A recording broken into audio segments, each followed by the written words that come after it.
আসবেই না, তোমার নেতা তোমার খোঁজ খবরও নিবে না। কি বিপদে পড়লে নেতাও দেশ ছেড়ে পালায়, কথা কর না কেন? দেখার টাইম থাকে না ওগুলো। এই জন্য নিজের যে মানে বুঝ শক্তি, এই বুঝ শক্তি মেধা খাটিয়ে চলবেন। হুজুকে বাঙালি হয়েন না। দল করতে গিয়ে এলাকার লোকজনের সাথে, গ্রামের লোকজনের সাথে সম্পর্ক ছেদ করবেন না। যদি গ্রামের লোকদের সাথে যদি দল করতে গিয়ে যদি খারাপ ব্যবহার করেন, তো আপনি মারা যাওয়ার পরে কেউ আপনার জানাজা যাবে না। আরে মানুষ মারা গেলে মানুষ ইন্না লিল্লাহ পড়ে, কিন্তু আমার বাংলাদেশে কি অবস্থা জানেন? আজকে মানুষ মারা গেলে ইন্না লিল্লাহ পড়ে না, বলে আলহামদুলিল্লাহ লোকটা মরে ভালো হয়েছে। কি অবস্থা! হাদিসের মধ্যে স্পষ্ট এসেছে, কোনো মানুষ মারা যাওয়ার পরে এলাকার মানুষ যদি এতটুকু শব্দ বলে, শান্তি পাইলাম রে, আলহামদুলিল্লাহ বলার দরকার নাই, শুধু বলে শান্তি পাইলাম রে, একটা আপদ গেছে, এরকম কথা যদি কেউ বলে মুখ দিয়ে, তো যে ব্যক্তিটার জন্য এই কথাটা বলছে ওই ব্যক্তি সরাসরি জাহান্নামে যাবে। আজকে তো মানুষ দল করতে গিয়ে, নেতার অনুসরণ করতে গিয়ে নিজের ভাইয়ের সাথে ভাইয়ের গন্ডগোল। ভাই একজন আওয়ামী লীগ, আরেকজন বিএনপি, আরেকজন জামাত, আরেকজন শিবির, একজন হেফাজত, আরেকজন জাসদ, আরেকজন বাসদ, আছে না নাই? আছে।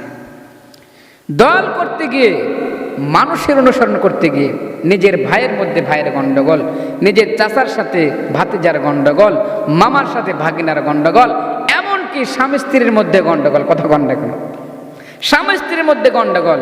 আমি বলি ভাই, দল মত করতেছো, করতে পারো, ঠিক আছে, কিন্তু নিজের ভাইয়ের সাথে গন্ডগোল করে, নিজের ভাইয়ের সাথে সম্পর্ক ছিন্ন করে কেন? যেই নেতা তুমি যেই নেতার জন্য আজকে দল করতে গিয়ে নিজের ভাইয়ের সাথে সম্পর্ক বাদ দিয়েছো, মনে রাখবে যেই ভাইয়ের সাথে সম্পর্ক বাদ দিয়েছো, তুমি মরার পরে ওই ভাই ছাড়া তোমাকে কাফন দাফন করার মানুষ পাওয়া যাবে না। তোমার নেতা তোমার কাছে আসবেই না, তোমার নেতা তোমার খোঁজ খবরও নিবে না।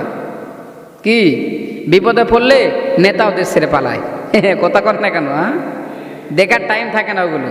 এই জন্য নিজের যে মানে বুঝ শক্তি, এই বুঝ শক্তি মেধা খাটিয়ে চলবেন। হুজুকে বাঙালি হয়েন না। দল করতে গিয়ে এলাকার লোকজনের সাথে, গ্রামের লোকজনের সাথে সম্পর্ক ছেদ করবেন না। যদি গ্রামের লোকদের সাথে যদি দল করতে গিয়ে যদি খারাপ ব্যবহার করেন, তো আপনি মারা যাওয়ার পরে কেউ আপনার জানাজা যাবে না। আরে মানুষ মারা গেলে মানুষ ইন্না লিল্লাহ পড়ে, কিন্তু আমার বাংলাদেশে কি অবস্থা জানেন? আজকে মানুষ মারা গেলে ইন্না লিল্লাহ পড়ে না, বলে আলহামদুলিল্লাহ লোকটা মরে ভালো হয়েছে। কি অবস্থা! হাদিসের মধ্যে স্পষ্ট এসেছে, কোনো মানুষ মারা যাওয়ার পরে এলাকার মানুষ যদি এতটুকু শব্দ বলে, শান্তি পাইলাম রে, আলহামদুলিল্লাহ বলার দরকার নাই, শুধু বলে শান্তি পাইলাম রে, একটা আপদ গেছে, এরকম কথা যদি কেউ বলে মুখ দিয়ে, তো যে ব্যক্তিটার জন্য এই কথাটা বলছে ওই ব্যক্তি সরাসরি জাহান্নামে যাবে। মানুষকে ওই কাতারে দাঁড় করা বলার দরকার না যে ভাই লোকটা কেমন আছিল। এখন তো ঠেলা, মানে মানুষের সামনে ঠেলায় পরে কিছু বলতে পারতেছে না, বলতে আলহামদুলিল্লাহ খুব ভালো ছিল, ও ভালো ছিল, কেমন ভালো ছিল ওটা মানুষ জানে। তো মানুষ মারা যাওয়ার পরে আজকে মানুষ আলহামদুলিল্লাহ বলতেছে, তাহলে বুঝেন ওই লোকটা কেমন ছিল। ভাইজান, দুনিয়াতে আজ আছি কাল নেই, আজ আছি কাল নেই। কয়দিন থাকবেন? কয়দিন থাকবেন? কোটি কোটি টাকা তো সম্পদ করেছেন, অন্যায়ভাবে সম্পদ নিয়ে যেতে পারবেন? আজ পর্যন্ত কোনো দর্জি বলতে পারবে না কাফনের কাপড় সেলাই করেছি, কাফনের কাপড়ের মধ্যে একটা পকেট দিয়েছে, কেউ বলতে পারবে না। লক্ষ লক্ষ টাকার মালিক, কোটি কোটি টাকার মালিক, ব্যাংক ব্যালেন্স, বাড়ি গাড়ির অভাব নাই, সব পড়ে আছে, সব কেউ নিয়ে যেতে পারে নাই, তুমিও পারবে না, আমিও পারবো না। অতএব ক্ষমতার বলে, টাকার গরমে অহংকার করে মানুষের সাথে সম্পর্ক নষ্ট করো না। মানুষ যদি তোমাকে বলে ভালো, তো তুমি জান্নাতি, আর মানুষ যদি তোমাকে বলে তুমি খারাপ, তো তুমি জাহান্নামে যাবে। আজকে তো বাংলাদেশের মধ্যে একটা বিশৃঙ্খলা সৃষ্টি হয়ে গেছে, দল করতে গিয়া অন্যায়, জুলুম, নির্যাতন মানুষের উপর চাপায় দেয়। তো যেই কথা বলতেছিলাম যে ভাই, এলাকার লোকজনের সাথে, গ্রামবাসীর সাথে দল করতে গিয়া তুমি কখনোই খারাপ ব্যবহার করবে না। যতটুকু পারো মানুষের উপকার করার চেষ্টা করো। যদি দুনিয়াতে তার প্রতিদান নাও পাও, আখিরাতে পাবে। আরেকটা কথা মনে রাখবে, অনেক মানুষ আছে যে মানুষের উপর জুলুম করে। আল্লাহ তাআলা বলেন, ওয়ামান ইয়াতাআদ্দা হুদুদাল্লাহি ফাকাদ যালামা নাফসা। যে ব্যক্তি মানুষের উপরে জুলুম করে, অর্থাৎ আল্লাহ তাআলার আইনকে সীমা লঙ্ঘন করে, আল্লাহ যে আইন দিয়েছে সে আইনকে যদি সীমা লঙ্ঘন করে, তো সে মানুষের প্রতি জুলুম করে, সে নিজের প্রতি জুলুম করে। কেমন করে? আল্লাহ তাআলা হুকুম দিলেন তোমরা মদ খেও না। কোনো মানুষ যদি মদ খায় তো তার নিজেরই ক্ষতি হবে। আল্লাহ বললেন তোমরা জেনা করো না। কোনো ব্যক্তি যদি জেনা করে তো তার নিজেরই ক্ষতি হবে, শারীরিক ক্ষতি হবে। আল্লাহ বললেন তোমরা অশ্লীল ফায়সা গান বদ্ধযন্ত্র এগুলো দেখো না, নষ্ট গান তোমরা দেখো না।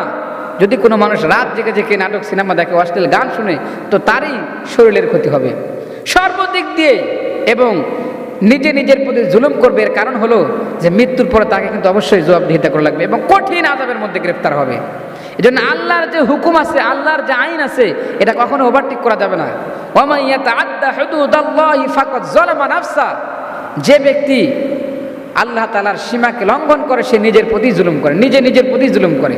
মানুষের প্রতি হয়তো বা একটু জুলুম মনে হয়, কিন্তু না, সে নিজের প্রতি জুলুম করতেছে, একদিন সে ছেলা পাবে। আর মানুষের উপরে যে জুলুম করে, জুলুম এমন একটা গুনাহ যে গুনার প্রতিদান আল্লাহ তাআলা দুনিয়াতেই দিয়ে দেয়। চোখের সামনে আমরা দেখেছি। আর দুনিয়াতে এখন হাসতেছে। বাংলাদেশের তো কি অবস্থা, বাংলাদেশের যেটা ওটা বাদ দেন, বাংলাদেশে তো কেউ এটা বাদ দেন, যারা ইতিপূর্বে ইতিহাসবিদ ছিল, যারা পৃথিবীর মধ্যে শ্রেষ্ঠ ধনী ছিল, ফেরাউন, কারুন, নমরুদ, হামান, আরে এদের